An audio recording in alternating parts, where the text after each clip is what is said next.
Hello everyone, welcome to your very own favourite education channel dear school. आज हम क्या पढ़ने वाले हैं? तो आज हम क्लास 10th केमिस्ट्री का 4th chapter that is carbon and its compound का सेकंड लेक्चर लेकर के आए हैं। फर्स्ट लेक्चर में हमने लास्ट में एलोट्रोपीज के बारे में डिस्कस किया था। मैंने आपको बताया था एलोट्रोपीज दो तरीके की होती हैं, एक होती है क्रिस्टलाइन, एक होती है माइक्रो क्रिस्टलाइन। हमारे जो सिलेबस में है वो केवल और केवल क्रिस्टलाइन है। क्रिस्टलाइन के मैंने आपको 3 एग्जाम्पल्स बताए थे, डायमंड, ग्रेफाइट और बकमिंस्टर फलरेन। अब इन तीनों के बारे में हमें डिटेल में डिस्कशन करना है, इनके स्ट्रक्चर, इनकी प्रॉपर्टीज। तो चलिए एक एक करके इनकी प्रॉपर्टीज और उनके स्ट्रक्चर को डिस्कस कर लेते हैं। तो सबसे पहले हमारे पास है डायमंड। डायमंड की क्या क्या प्रॉपर्टीज होती हैं भाई? डायमंड की सबसे पहली प्रॉपर्टी यहाँ पे लिखी हुई है ट्रांसपेरेंट। अब ट्रांसपेरेंट का मतलब क्या होता है भाई? तो चलिए लगे हाथ इन सबको वर्ड को जान लेते हैं। आपने कभी कभी सुना होगा ना, ट्रांसल्यूसेंट होते हैं, ओपेक होते हैं, तो इनके मतलब क्या होता है? चलिए देख लेते हैं। ट्रांसपेरेंट का मतलब क्या होता है, ट्रांसल्यूसेंट का मतलब क्या होता है और ओपेक का मतलब क्या होता है? देखिए ट्रांसपेरेंट का मतलब क्या होता है, बेसिकली मान लीजिए हमारे पास कोई सरफेस है, अगर कोई सरफेस के थ्रू लाइट, ये लाइट है, ये पास हो जाती है, यानी कि ये लाइट पास होकर के चली जाती है, तो ये कैसी हो जाएगी? ये हमारी ट्रांसपेरेंट हो जाएगी, यानी कि इसके अंदर रिफ्रैक्शन होती है। अगर रिफ्रैक्शन हो पा रही है लाइट की, दैट इज वो ट्रांसपेरेंट है। ट्रांसल्यूसेंट क्या होता है? इसमें पार्शियल रिफ्लेक्शन होती है। पार्शियल रिफ्लेक्शन का मतलब क्या होता है कि थोड़ी बहुत लाइट तो जाएंगी, थोड़ी बहुत वापस चली जाएंगी, इस तरीके से होता है। तो ट्रांसल्यूसेंट में आपको थोड़ी थोड़ी सी ट्रांसपेरेंसी दिखाई देती है। जैसे टिश्यू पेपर होता है, टिश्यू पेपर में आप थोड़ा थोड़ा सा जो लाइट टॉर्च जला करके देखोगे तो थोड़ी थोड़ी सी दिखाई देती है, राइट? तो टिश्यू पेपर क्या है भाई? टिश्यू पेपर ट्रांसल्यूसेंट हो गया है। वही जो आपका वैसे वाला मिरर होता है ना, जो गाड़ियों में लगा हुआ होता है, जो आपकी विंडोज होती हैं, वो हो गया आपका ट्रांसपेरेंट। और ओपेक क्या होता है भाई? लकड़ी का टुकड़ा ले लीजिए, लकड़ी के टुकड़े के आर पार आपकी लाइट नहीं जा सकती है, तो वो क्या हो गया? ओपेक हो गया। अब इसका आप एग्जाम्पल भी ले सकते हो, आप इसको एक्सपेरिमेंटली करके भी देख सकते हो। कैसे? आप कोई भी शीशा ले लीजिए, शीशा इन द सेंस जैसे आपकी कोई गाड़ी होती है, कार वगैरह, उसमें जो शीशे लगे होते हैं ना विंडो में, वो आप उसमें क्या कर सकते हो, एक साइड से टॉर्च जला करके देखोगे तो दूसरी साइड में वो बिल्कुल अच्छे से पहुंच जाती है। फिर आप दूसरा एग्जांपल ले लीजिए टिश्यू पेपर के साथ, या फिर आपके जो नॉर्मल पेपर होते हैं नोटबुक्स के, उनसे आप लाइट पास करोगे तो थोड़ी थोड़ी सी लाइट पास होगी, कंप्लीटली पास नहीं होगी, इसका मतलब वो ट्रांसल्यूसेंट है। फिर तीसरा एग्जाम्पल आप ओपेक के साथ ले सकते हो, यानी आप लकड़ी का टुकड़ा ले लीजिए कोई भी, आप उसमें अगर लाइट को जलाओगे तो लाइट जो है उसके आर पार नहीं जाएगी, तो ये हो गया आपका ओपेक। ठीक है, तो डायमंड क्या होता है? ट्रांसपेरेंट होता है। इसका मतलब आप अगर टॉर्च जलाओगे एक साइड से डायमंड के, तो वो दूसरी साइड में अच्छे से फ्लो होकर के चला जाता है। ठीक है, तो अगर आपने डायमंड लिया हुआ है ऐसे, यहाँ पे आपने टॉर्च जलाई है, तो जो लाइट है वो यहाँ से इस तरफ आसानी से जा सकती है। ठीक है, मान लीजिए आपका डायमंड है, यहाँ से आपने टॉर्च जलाई तो ये लाइट आसानी से इधर की साइड आसानी से चली जाएगी। Is it clear? चलिए नेक्स्ट प्रॉपर्टी होती है इसकी एक्स्ट्रा ऑर्डिनरी ब्रिलियंट। ब्रिलियंट होने का मतलब यहाँ पे है चमकदार। डायमंड आपने देखे होंगे, फिल्मों में दिखाए जाते हैं, तो उनमें क्या होता है? बहुत ज्यादा चमकदार होते हैं। तो यस, जो डायमंड होते हैं वो बहुत ज्यादा ब्रिलियंट होते हैं। ऐसा क्यों होता है उसको हम आगे इसके स्ट्रक्चर को जब पढ़ेंगे ना, तब इसको डिटेल में हम डिस्कस करेंगे। नेक्स्ट प्रॉपर्टी होती है बहुत हैवी होता है और हार्डेस्ट होता है। हैवी भी होता है और हार्डेस्ट भी होता है। नेक्स्ट प्रॉपर्टी होती है बैड कंडक्टर ऑफ इलेक्ट्रिसिटी। अब ये बैड कंडक्टर ऑफ इलेक्ट्रिसिटी क्यों है, ये भी हम स्ट्रक्चर को जब पढ़ेंगे तब जानेंगे। अभी के लिए आप समझ लीजिए, ये अपने ऊपर से या अपने बॉडी से इलेक्ट्रिसिटी का कंडक्शन नहीं करता है। ठीक है, नेक्स्ट है अगर आप डायमंड को जलाओगे तो आपको क्या मिलेगा भाई? डायमंड को जलाने का मतलब क्या होता है? उसकी रिएक्शन आप O2 से करा दो। यस, तो अगर आप डायमंड की रिएक्शन O2 से कराओगे, यानी ऑक्सीजन से कराओगे, इसका मतलब आप उसे जला रहे हो। तो मैंने यहाँ पे डेल्टा बना दिया। डेल्टा किसे रिप्रेजेंट करता है? आप इसको बर्न कर रहे हो या इसको हीट कर रहे हो। तो आपको क्या प्रोडक्ट मिलेगा? तो आपको याद रखना है हमेशा कि आपको जो प्रोडक्ट मिलने वाला है वो मिलेगा CO2। यस, आपको केवल और केवल CO2 मिलेगा, क्योंकि मैंने आपको बताया था डायमंड केवल और केवल कार्बन से मिलकर के बना हुआ होता है। ये एक फ्री स्टेट में पाया जाने वाला एलोट्रोप है, ठीक है। तो जब ये, तो हम यहाँ पे क्या कर सकते हैं, डायमंड की जगह डायरेक्ट सी लिख सकते हैं। तो सी की रिएक्शन जब O2 से होगी तो क्या बनेगा भाई, CO2 ही तो बनेगा। तो यहाँ पे डायमंड लिखा हुआ है, इसका मतलब क्या है, डायरेक्टली कार्बन ही तो है। तो कार्बन जब ऑक्सीजन से रिएक्शन करेगा तो आपको क्या बना करके देगा, CO2 बना करके देगा। इसके अलावा आपको कोई भी रेसिड्यू यहाँ पे नहीं मिलेगा, ठीक है। इसका सिंबल C होता है क्योंकि ये केवल और केवल कार्बन से मिला होता है। चलिए अब हम पढ़ते हैं ग्रेफाइट की प्रॉपर्टीज के बारे में। तो ग्रेफाइट की जो प्रॉपर्टी होती है वो होती है ओपेक। तो यहां से आप कंपैरिजन भी करते चलिए, क्योंकि इससे हमारी क्या होती है, नॉलेज बूस्ट होती है। आपको केवल पढ़ना नहीं है, आपको क्रिटिकली सोचना है हर चीज को कि इसकी ओपेक है, तो डायमंड की क्या थी भाई, ट्रांसपेरेंट थी, ठीक है। चलिए नेक्स्ट है, ये ग्रेइश ब्लैक होता है। जो हमारा डायमंड था वो कैसा था, ब्रिलियंट था ना, लेकिन ये कैसा है, ग्रेइश ब्लैक है, ठीक है, यानी काला काला सा होता है। भाई ग्रेफाइट का आपको मैं लाइव एग्जांपल बताऊं, आपका जो पेंसिल होती है ना, पेंसिल जिससे आप लिखते हो, जिसे कच्ची पेंसिल भी बोलते हैं, उसके ऊपर जो मूंगा होता है, जिसे मूंगा कहा जाता है, वो होता है हमारा ग्रेफाइट का बना हुआ।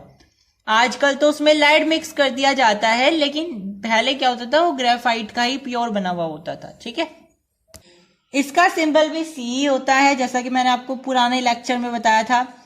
ये डायमंड से हल्का होता है। अगर आप डायमंड को लोगे उतनी क्वांटिटी में और आप ग्रेफाइट को लोगे उतनी क्वांटिटी में, तो आपको जो डायमंड है वो ज्यादा हैवी दिखाई देता है, ठीक है, हैवी महसूस होता है।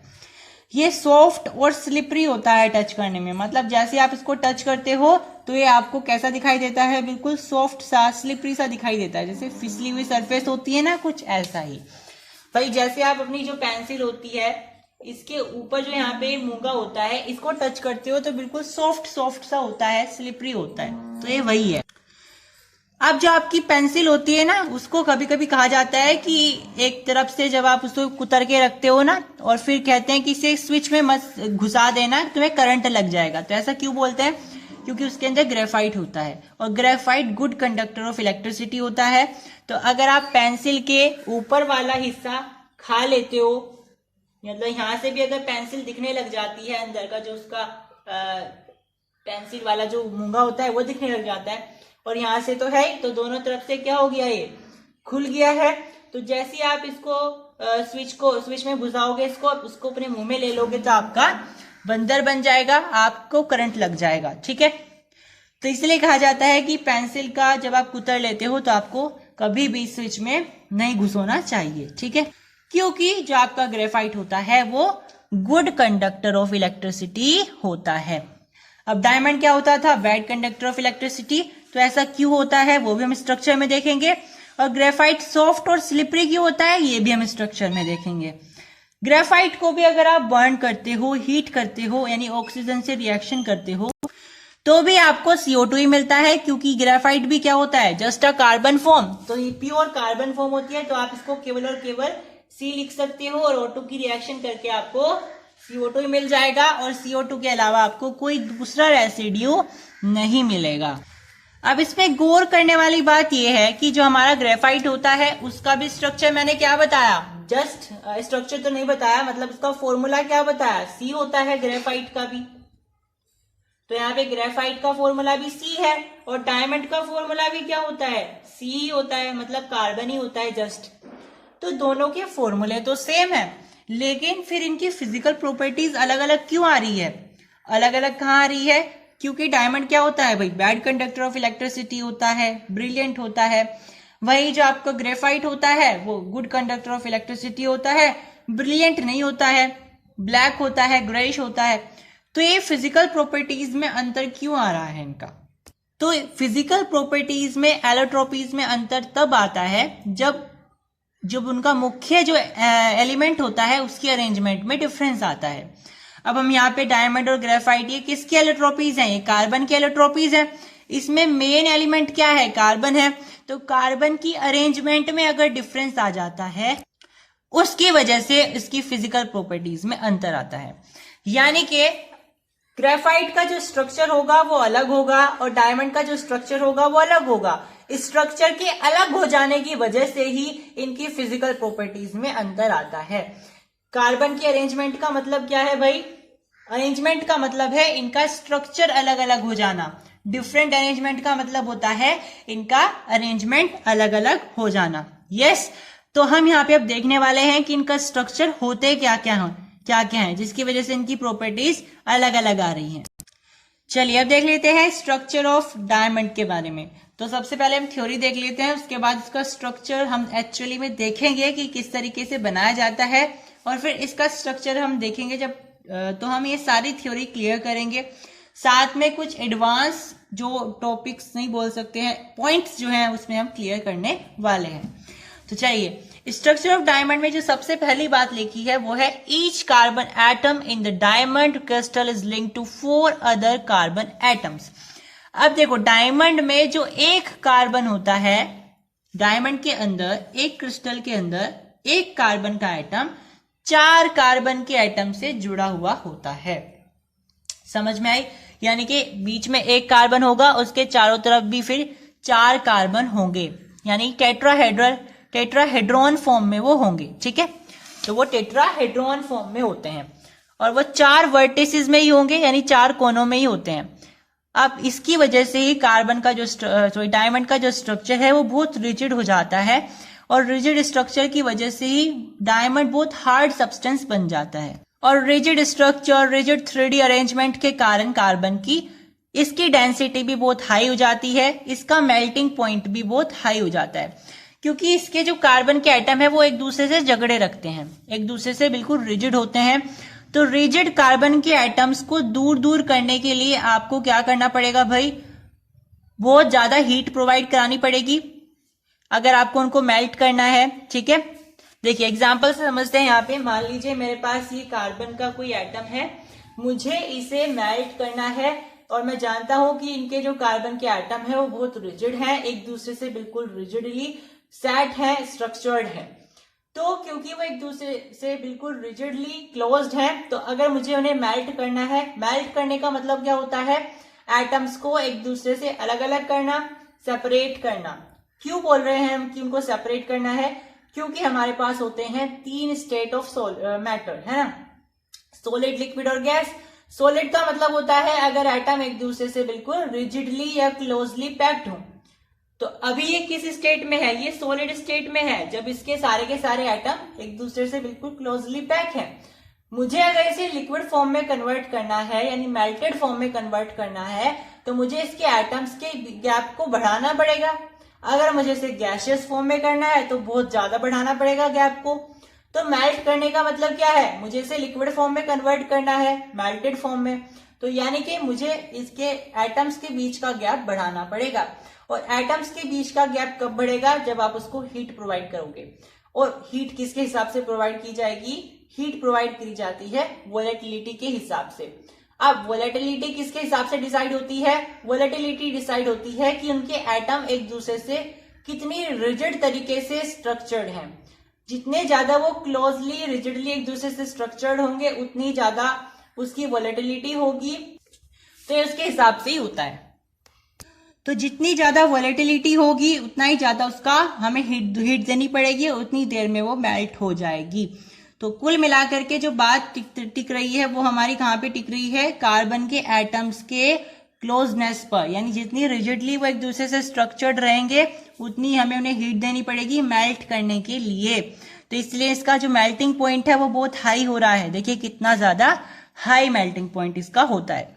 ठीक है, चलिए अब देखते हैं कार्बन का एक्चुअल स्ट्रक्चर होता कैसा है। देखिए मैंने आपको थ्योरी में पढ़ाया है कि आपका जो कार्बन होता है डायमंड में, वो 4 कार्बन से अटैच रहता है। तो देखिए इसमें ऐसा ही हो रहा है, ये एक कार्बन है, ये 4 कार्बन एटम से अटैच है। ठीक है, अब यहां पे देखिए कार्बन का स्ट्रक्चर भी कैसा होता है? ऐसा ही होता है कार्बन का स्ट्रक्चर, यानी कि उसके पास 4 बॉन्ड बनाने की कैपेबिलिटी है, और 4 बॉन्ड बनाने की कैपेबिलिटी उसकी यहाँ पे फुलफिल हो रही है। तो इसका मतलब उसके पास एक भी फ्री इलेक्ट्रॉन अवेलेबल नहीं है। और क्योंकि फ्री इलेक्ट्रॉन्स अवेलेबल नहीं है तो इसका मतलब वो इलेक्ट्रिसिटी को कंडक्ट भी नहीं कर पाएगा। तो यही कारण होता है कि डायमंड से इलेक्ट्रिसिटी ट्रांसफर या कंडक्ट नहीं हो पाती है। अब ये देखने में कैसा लग रहा है, जैसे पिरामिड होता है, इसलिए इसका स्ट्रक्चर को हम पिरामिडल भी बोलते हैं। इसके 4 फेस होते हैं, टेट्राहेड्रल होता है। और ये जो थीटा होता है इनके बीच का, ये कितने डिग्री का होता है, 109 डिग्री का होता है अप्रोक्स। हमें अगर प्रॉपर लेना है तो हम 109 डिग्री 28 सेकेंड्स यूनिट हम ले सकते हैं। तो यहां से आपको स्ट्रक्चर बना के आप साबित कर सकते हो कि ये गुड कंडक्टर ऑफ इलेक्ट्रिसिटी क्यों नहीं है, क्योंकि इसके 4 के 4 बॉन्ड यहाँ पे फुलफिल हो गए हैं। यहाँ पे कोई भी फ्री इलेक्ट्रॉन अवेलेबल नहीं है। और आप जानते हो अगर आपको किसी भी एलिमेंट से, किसी भी मैटर से इलेक्ट्रिसिटी फ्लो करवानी है तो आपको उस मेटल के अंदर, उस चीज के अंदर क्या लाना पड़ेगा, सबसे पहले आपको प्रोवाइड कराने पड़ेंगे फ्री इलेक्ट्रॉन्स। अगर फ्री इलेक्ट्रॉन नहीं है तो इलेक्ट्रिसिटी फ्लो नहीं हो पाएगी। यस, तो हमें यहां से समझ में आ गया कि डायमंड जो है क्यों इलेक्ट्रिसिटी फ्लो नहीं कर पाता है। चलिए अब डिस्कस करते हैं स्ट्रक्चर ऑफ ग्रेफाइट के बारे में। तो देखिए जैसे हमारा डायमंड जो है, डायमंड का जो स्ट्रक्चर था उसमें क्या होता था, एक कार्बन 4 कार्बन के एटम से अटैच रहता था। इसमें ऐसा नहीं होगा, इसमें एक कार्बन 3 कार्बन के एटम से अटैच रहने वाला है। और कैसे अटैच रहेंगे ये कार्बन के एटम, शीट्स में अटैच रहेंगे। शीट्स का मतलब है इस तरीके से, ये ऐसे, इस तरीके से शीट्स में अटैच रहेंगे ये, ठीक है। तो हर एक कार्बन एटम ग्रेफाइट में 3 कार्बन के अदर एटम से अटैच रहने वाला है, और वो भी स्ट्रॉन्ग कोवेलेंट बॉन्ड से। अब इसमें क्या होता है ना, एक शीट ये आ गई और फिर एक शीट इसके नीचे आ जाएगी, तो ये बिल्कुल अलग अलग होती हैं। अब ग्रेफाइट तो एक ही एलिमेंट हो गया, तो इनको एक दूसरे से अटैच रहना पड़ेगा। तो इनके बीच में एक फोर्स काम करता है जिसे हम वैन डेर वाल्स फोर्स बोलते हैं। ये आपको थोड़ा थोड़ा समझ में आया होगा, डिटेल में हम स्ट्रक्चर में अभी नेक्स्ट स्लाइड में डिस्कस करने वाले हैं। कहने की बात यह है कि जो इनके बीच में वीक फोर्स काम करता है ना स्लाइड्स के बीच में, इसकी वजह से इनका नेचर थोड़ा सा स्लाइडी होता है नेचर, और हम बोल सकते हैं फिसला फिसला सा होता है, सॉफ्ट होता है। इस फोर्स का नाम क्या होता है, इस फोर्स का नाम होता है वैन डेर वाल्स फोर्स। ये बहुत वीक फोर्स होता है जो कि ग्रेफाइट की लेयर्स के बीच में, लेयर्स के पैरेलल लेयर्स के बीच में काम करता है। पैरेलल लेयर्स मतलब एक लेयर ये हो गई, एक लेयर ये हो गई, इनके बीच में पैरेलली ये काम करेगा। ये पैरेलल लेयर्स है ना, इनके बीच में ये काम करेगा। तो ग्रेफाइट का स्ट्रक्चर कुछ ऐसा होता है। ये क्या है, ये हमारी शीट्स हैं। यहाँ पे कार्बन एटम काम कर रहे हैं, देखो जहां पे कोने है ना, यहाँ पे कार्बन एटम काम कर रहे हैं, ठीक है। ये इस तरीके से कार्बन एटम काम कर रहे हैं। तो ये 2 शीट हो गई, एक शीट ये होगी, एक शीट ये होगी, इनके बीच में डिस्टेंस होता है एक। अब इस डिस्टेंस को एक दूसरे से बांधे रखना पड़ेगा, नहीं तो अलग अलग होकर के टूट के गिर जाएंगे। पर ग्रेफाइट तो एक ही एलिमेंट होता है, एमरफस नहीं होता है, तो इसको हमें एक दूसरे से अट्रैक्टेड रखना पड़ेगा। तो बाय नेचर इनके बीच में एक फोर्स काम करता है। वो कौन सा फोर्स होता है, वैन डेर वाल्स फोर्स होता है, जो कि हालांकि वीक फोर्स होता है पर इनको मेंटेन रखे रखता है। और क्योंकि ये वीक होता है तो स्लिपरी सा थोड़ा सा इसमें इफेक्ट आ जाता है, थोड़ा सा फिसला फिसला सा ये लगता है, ठीक है। जनरली 2 शीट्स के बीच में 3.34 एंगस्ट्रॉम की दूरी होती है, और एक एंगस्ट्रॉम में 10⁻⁻10 मीटर होते हैं, ठीक है। और एक शीट का जो ये हमारे पास लेंथ होती है 142 एंगस्ट्रॉम के बराबर होती है। अब यही से हमें जवाब मिल जाएगा हमारा कि ग्रेफाइट एक गुड कंडक्टर क्यों होता है इलेक्ट्रिसिटी का। तो देखिए यहाँ पे आपको एक कार्बन दिखाई दे रहा है, यस, तो ये तो हमारा 4 के साथ कनेक्टेड है, लेकिन ये वाला जो कार्बन है ये तो केवल 2 के साथ कनेक्टेड है। तो यहाँ से आपके 2 इलेक्ट्रॉन फ्री हो जाएंगे, बिल्कुल हो जाएंगे। यहाँ से भी आपके 2 फ्री इलेक्ट्रॉन्स अवेलेबल हो जाएंगे, बिल्कुल हो जाएंगे। ऐसे ही आपके बहुत सारे फ्री इलेक्ट्रॉन्स इसमें एग्जिस्ट करते हैं। और क्योंकि फ्री इलेक्ट्रॉन्स आ जाएंगे तो हमने फिजिक्स में पढ़ा है कि फ्री इलेक्ट्रॉन्स की वजह से क्या होता है भाई, इलेक्ट्रिसिटी फ्लो होती है, बिल्कुल होती है। तो यहाँ पे फ्री इलेक्ट्रॉन्स की वजह से ग्रेफाइट में इलेक्ट्रिसिटी फ्लो हो जाएगी, ठीक है भाई। इसमें तो हमें 4 कार्बन मिल रहे हैं ना, ये जो आपके कॉर्नर्स है ना, ये कार्बन को रिप्रेजेंट कर रहे हैं। तो इसमें तो 4 कार्बन है, इसकी तो वैलेंसी फुलफिल हो रही है, इसमें कोई भी इलेक्ट्रॉन फ्री नहीं है। लेकिन इस वाले के लिए 2 और होने चाहिए थे, यानी यहाँ से 2 इलेक्ट्रॉन फ्री हो गए, ऐसे इसके लिए और इसके लिए। ठीक है, ऐसे हमारे बहुत सारे इलेक्ट्रॉन्स फ्री हो गए हैं, यानी वो क्या करेंगे, अब इलेक्ट्रिसिटी को कंडक्ट कराने में हमारी मदद करेंगे। ठीक है, ये दो पैरेलल शीट्स होती है, इनके बीच में वीक वैन डेर वाल्स काम करता है, तो आप इसको ऐसे भी रिप्रेजेंट कर सकते हो।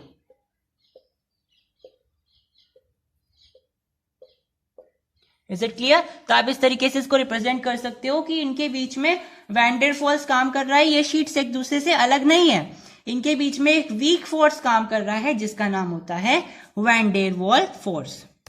यहां से आपको एक फैक्ट नोट करके जाना है जिसका नाम है कि भाई मैंने आपको क्या बताया था, डायमंड क्या होता है, आपका बैड कंडक्टर ऑफ इलेक्ट्रिसिटी होता है। बिल्कुल सही है, डायमंड आपका बैड कंडक्टर ऑफ इलेक्ट्रिसिटी है, लेकिन इसके अंदर, डायमंड के अंदर हाई थर्मल कंडक्टिविटी होती है।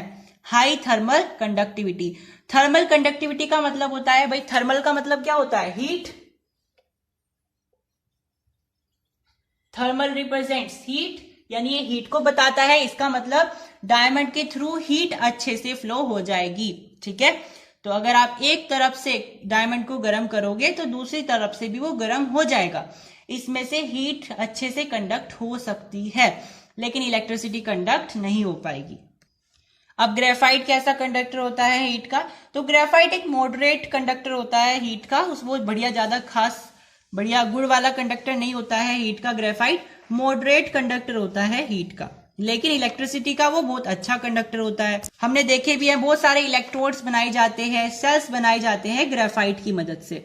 इसका मतलब क्या है, ग्रेफाइट एक बहुत अच्छा कंडक्टर होता है इलेक्ट्रिसिटी का, लेकिन in terms of thermal conductivity या हीट कंडक्टिविटी वो एक मॉडरेट कंडक्टर होता है। अब देख लेते हैं डायमंड के यूजेस क्या क्या होते हैं। तो भाई डायमंड के ना डाइज बनाए जाते हैं। अब इन डाइज का इस्तेमाल किया जाता है टंगस्टन की तरह, जो पतले पतले से वायर होते हैं ना, टंगस्टन फिलामेंट जैसे बल्ब में लगता है, जैसे वो इस तरीके के पतले पतले से वायर बनाने के लिए डायमंड डाइज का इस्तेमाल किया जाता है।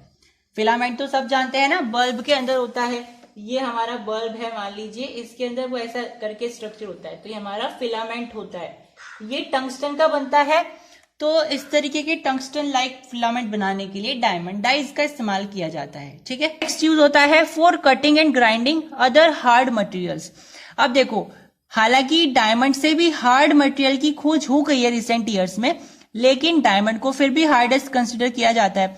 तो क्योंकि डायमंड सबसे हार्डेस्ट है, तो ये अपने से कम हार्ड वाले एलिमेंट्स को काट सकता है। यस, तो डायमंड का यूज हम दूसरे एलिमेंट्स को काटने के लिए करते हैं। ज्वेलरी में किया जाता है, आप सब जानते हैं, और बहुत इंपॉर्टेंट यूज होता है इसका आई सर्जरी में। आई सर्जन्स क्या करते हैं, डायमंड का यूज करते हैं आई सर्जरी करते वक्त। आई सर्जन्स ना डायमंड कौन सा लेते हैं, वो शार्प एज डायमंड लेते हैं, जिसकी बिल्कुल नुकीली सरफेस होती है, ऐसे डायमंड लेते हैं वो, और उन डायमंड की मदद से आई सर्जरी करते हैं। आई सर्जरी मतलब आई के अंदर कोई कॉन्ट्रैक्ट चला गया है, उसे हटाने के लिए करते हैं। ठीक है, विद ग्रेट प्रिसीशन। तो इस वीडियो में इतना ही। नेक्स्ट वीडियो में हम देखने वाले हैं कि हम डायमंड को कैसे आर्टिफिशियली बना सकते हैं। ये तो डायमंड नेचुरली पाए जाते हैं, लेकिन हम डायमंड को ना आर्टिफिशियली भी बना सकते हैं। तो हम देखेंगे किस तरीके से डायमंड को आर्टिफिशियली बनाया जाता है। ग्रेफाइट के यूजेस भी देखने वाले हैं, और उसके बाद हम बकमिंस्टर